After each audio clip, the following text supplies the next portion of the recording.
Beberapa saat yang lalu, James Gunn mempublikasikan kostum pemeran utama di film andalan DCU yang sedang disusun, Superman, yang akan dirilis pada tanggal 11 Juli tahun 2025.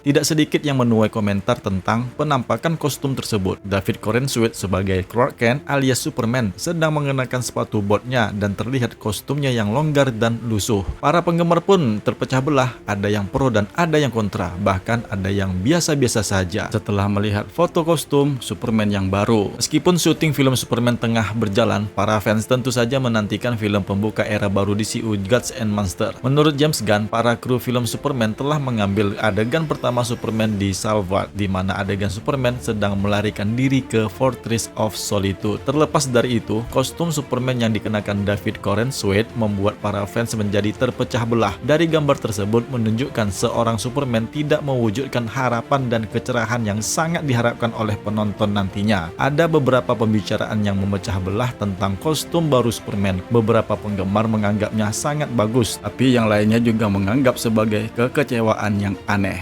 Superman telah mengenakan beberapa kostum selama bertahun-tahun karena banyak aktor yang telah memerankan Superman dalam aksi langsung, live action, dan sulit memilih satu kostum sebagai iterasi definitif dari karakter tersebut. Oleh karena itulah, pakaian-pakaian yang dekat dengan unsur-unsur tradisional atau menyimpang darinya seringkali dicemooh atau dirayakan oleh khayalak tentu. Coba kita lihat di komik tahun 90-an, Superman seperti Spider-Man diberi setelan jas hitam dan rambut yang panjang. Di tahun-tahun berikutnya, terutama di Man of Steel, ceritanya telah menjelaskan bahwa huruf S yang ada di dadanya bukanlah huruf S belaka, tetapi merupakan sebuah simbol.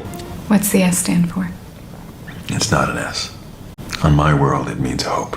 Cerita Superman dan bagaimana karakternya diwujudkan cenderung mencerminkan era di mana mereka diatur dengan gaya dan cerita yang serasi. Sama seperti gambar pertama Man of Steel yang dicemooh saat dirilis. Nampaknya hal yang sama juga terjadi pada penonton yang sama untuk film Superman.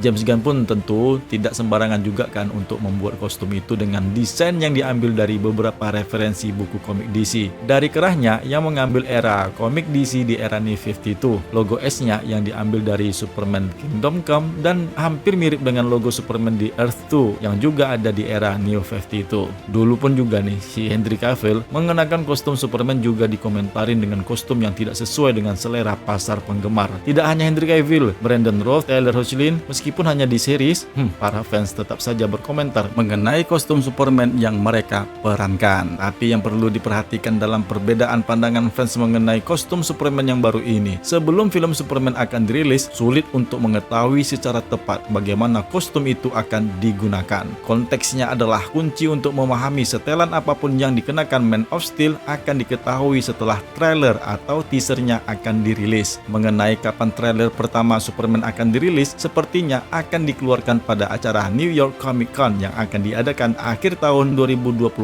jika DC Studios hadir di acara itu. Meskipun James Gunn masih sangat ragu mengenai kapan para fans itu akan mendapatkan cuplikan pertama ataupun hal-hal yang berkaitan dengan Superman di filmnya nantinya, akan mengejutkan jika tahun 2024 ini berakhir dengan tanpa satu trailer yang dirilis untuk film Superman. Semoga saja di tahun ini, paling tidak selambat-lambatnya akhir tahun 2024 sudah ada trailernya. Jadi nih, menurut kalian mengenai kostum Superman ini, apakah sesuai dengan ekspektasi kalian? Tulis komentarnya di kolom komentar dan jangan lupa subrek.